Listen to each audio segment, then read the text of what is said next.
नमस्कार प्रणाम। हम खेसारी लाल यादव सबके गोड़ छुके गोड़ लगतनी। अपना देश में अजीब सिस्टम हो गई आज के डेट में, चाहे वो महाराष्ट्र होके, बिहार होके, यूपी होके, चाहे कोनो राज्य होके, मंदिर के गेट ना खुली लेकिन रैली टाइम से निकल जाता। बताई ब्यास लोग के प्रोग्राम के परमिशन नहीं खे, लेकिन ये लोग के हल्का कह जाला बाबू नॉमिनेशन टाइम से हो जाता। का सिस्टम आ गई बा बताई। हमनी के माई के पूजा करे खातिर भी सरकार से परमिशन लेके पूजे के पड़ी। अब बताई कि खिसियाई कि ना खिसियाई करे ब्यास देवी की तो पंडाल ने खस लगे दे तो खिसियाई ना होई है कन्फ्यूज माई देखी के इंदरा संग मतिया बमराइल जे बैठल प्रशासन। तभी मैया जिंदाबाद जिंदाबाद जिंदाबाद होई है कन्फ्यूज माई देखी के इंदरा संग मतिया बमराइल जे बैठल प्रशासन। जब नइखे परमिशन माई के आसन के त कैसे छूट मिलल बा नेता लोग के भाषण के, कैसे छूट मिलल बा नेता लोग के भाषण के।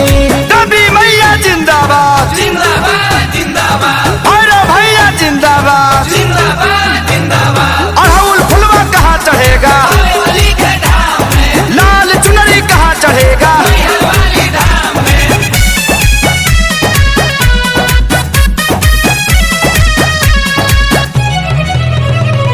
रैली में भरल लोगवा से कोना कोना, पूजा में जुटबो तो हो जाई कोरोना।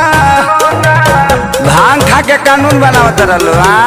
रैली में भरल लोगवा से कोना कोना, पूजा में जे जुटबो तो हो जाई कोरोना।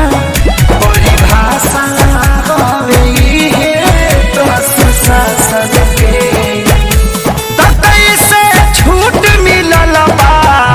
नेता लोग के भाषण के, कैसे छूट मिलल बा नेता लोग के भाषण के।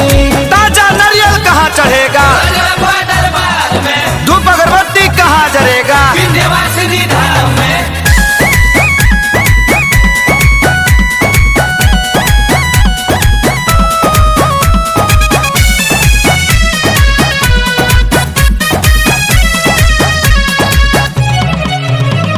सोनू विकास बाना से पलो गवाला गल, यादव राज कुंदन सरकारी भइल बा पागल।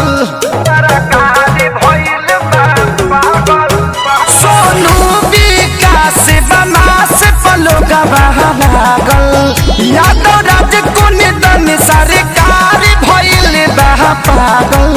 भइल दुनिया बाके सारी